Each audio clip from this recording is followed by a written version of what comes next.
Okay. Yeah. Okay.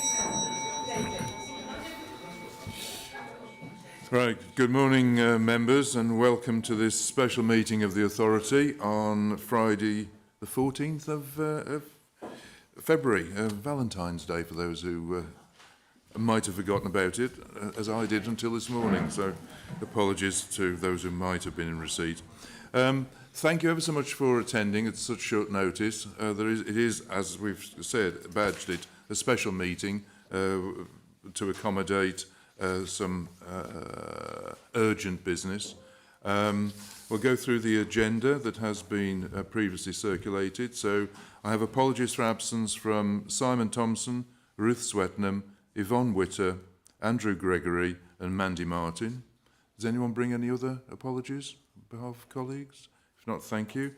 The only urgent business is that which we're addressing on the agenda, as far as I'm aware, and I've not been informed of any public participation. Item 4 on the agenda, are there any declarations of interest that members wish to make? Shaking of heads and okay, thank you very much. So we go on to agenda item 5, the annual governance statement for 2023-24. And I emphasise those years because of some of the content which does relate specifically to those years. Angela, would you wish to say any words of introduction, please? Yes, thank you, Chair, and again, thank you, members, for attending at short notice. As has been explained, this meeting is necessary because formal approval of the annual governance statement is required in order for the external auditors to actually formally sign off the statement of accounts. And that has to happen by the 28th of February. So we can't wait, unfortunately, until the next authority meeting. So you'll all be familiar with the annual governance statement, I think, from previous years, and you'll know that it sets out the authority's framework, which we've got in place to demonstrate sound, good governance throughout the authority. It's an assessment of that governance framework, which has to happen on an annual basis, and it confirms that the authority's governance framework is fit for purpose. That position has been audited by the external auditors. They agree that it's fit for purpose. They haven't proposed any amendments to the draft, which has been published since May 2024.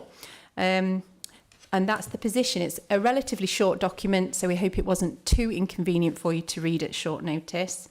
And that's the position. So we just need a formal approval of the annual governance statement in order to submit to the external auditors to publish with the accounts. Thank you. Thanks, Angela.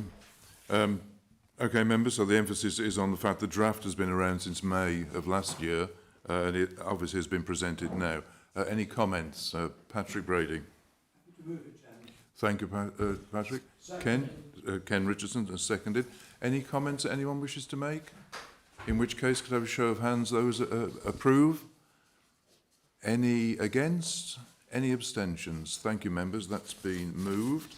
The second item, then, is the External Audit 23-24 Statement of Accounts and External Auditors Reports, which members did kindly approve last Friday at the authority meeting.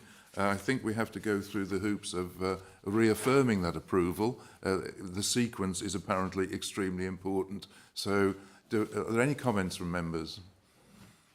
Ken Richardson? Well, the recommendation, Chair. Thank you, Ken.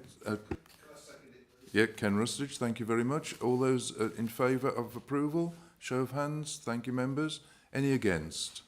Any abstentions? One abstention. Thank you, members. That has been passed in that case.